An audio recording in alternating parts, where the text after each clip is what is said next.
Is it possible for you to tell when someone's lying? Yes. Oh. Yeah. Instantly. Not instantly. Okay. I still have like to observe, speak to Okay, them hindi a little kagad. bit. Parang, okay.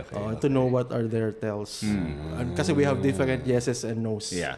sa body language natin. So we are all unique. So I have to be in front of you first, talk to you a little bit. Pero meron tayong mga universal body language gestures to know instantly. Yun nga We have the conscious and the subconscious mind. Yung conscious mind, yun yung nakokontrol natin, yun yung nauutusan natin, yun yung nagsasabi sa atin ng dapat gawin. Subconscious, alam lang niya yung truth and now. So when you lie, subconsciously, for example sa see no evil, subconsciously you don't want to look at the person you're lying to. Yeah. Diba? Kasi yun yung alam ko magigilty ka. Liars will not make eye contact. Yep. Or, But consciously, sinasabi niya na, Tignan mo. you have to look straight. Kasi pag umalis ka, malalaman niya. Okay. So, ang tendency mo is mag-rub ng eye. Ganun.